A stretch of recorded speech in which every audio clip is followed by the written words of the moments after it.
Alright, what's up guys? Today's going to be more so of an update on the V8 E30 since there isn't really much that I can actually do since I am waiting for some parts to come in the mail, and those parts are coming from Germany, so it's probably going to take a while for those things to get here. So instead of not uploading, I'm just going to keep you guys updated on everything that I got going on with the E30. So huge change of plans as far as like my brake system goes. Initially I was going to do a manual pedal setup, so I was going to run like those Willwood or Tilton pedals. And after doing some research online or talking to a couple people that have done this swap with the manual pedals, a lot of people don't really like the feel of manual pedals. They don't really like the quality of them, or they just don't like how the car brakes. And I think I would probably want to complain about it. So instead of going that route, I think I'm just going to take the extra work that it's going to take right now to fit a brake booster into the car while I'm doing it for the first time, and while everybody else is telling me like the manual pedals are probably like not the best way to go. It's going to take a lot more work, a lot more like welding, fabrication, and you got to like modify the brake pedal. So it's like a lot more work for sure. So it's going to take a lot longer to do this, but the way I see it, at the end the car's going to brake a lot better. It's going to feel OEM.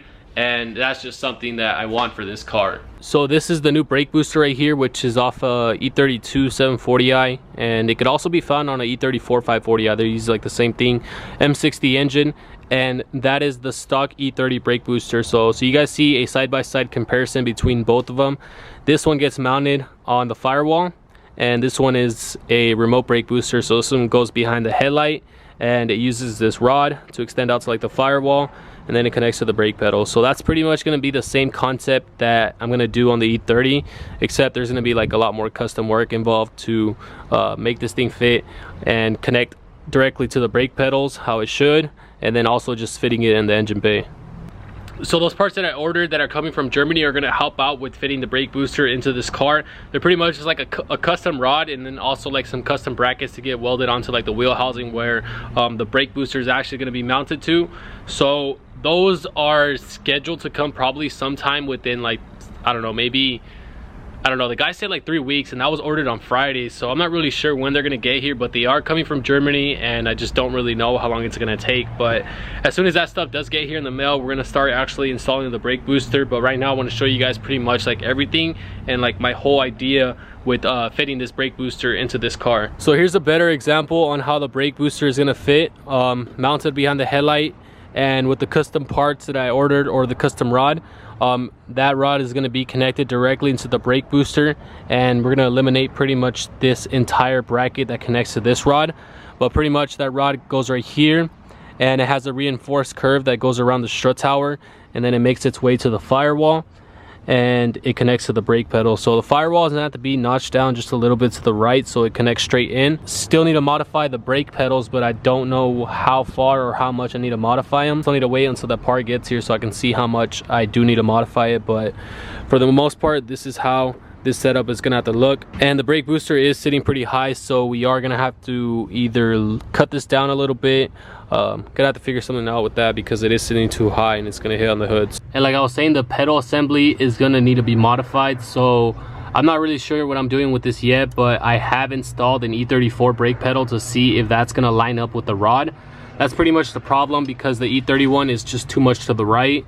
So we either have to get this bracket here and move it over to the left so it lines up with the rod. But I'm just gonna have to find that out when I get that rod in the mail. Yeah, I've installed this E34 brake pedal. It looks kind of funny because it's really close to the clutch, but if this does work, I'm pretty much just gonna trim it to the shape of the stock E30 brake pedal and then just put this pad over it, and then that should work. But we're gonna find out all this stuff as soon as I get that rod in the mail. I know a lot of this stuff is pretty confusing, and I'm still kind of confused myself, I'm not gonna lie, but I think it's gonna make a lot more sense once those parts come in the mail, and then we actually get to see how much I get to modify the brake pedal and what needs to be done. So I think I'm just gonna wait for those parts to come in, and then we'll just go from there. But I did get a lot more other parts that are gonna help with the swap, so I'm just gonna show you guys that since I do have them right here in front of me. I got two E46 steering shaft couplers, which is pretty much going to help with the clearance of the headers since the stock E31 is way too wide. So we have to go with something a little bit more narrow, and I obviously still need to cut this down to size, but since I might be upgrading to a Z3 steering rack if I find one, I'm gonna wait until then so I can cut it to the perfect size. But yeah, I got two steering shaft couplers right here from an E46 just to save money on that. I also picked up some new fuel line hoses for the E30 because the fuel line hoses that it had, they were pretty corroded. Also extended them about like half an inch because I'm not really sure where the ports are on the V8. Haven't looked at it, but just to be safe, I got them half an inch longer if I did need them that long. If not, I'll just cut them to size. And then I also got a new hose for this fuel canister since I am going to keep it, but just went with a longer hose to relocate it because this was by a motor mount, and obviously there's not going to be any space with the V8 on top of there. So just to extend it out of the way, I got a longer hose for it, and we should be able to mount this somewhere else. I think right now I'm at the most difficult part of the entire swap in my opinion, just doing the whole pedal setup, the whole brake booster setup. Even if you're doing manual pedals, it's still pretty hard because you still need to route all the brake lines to where they're supposed to go to.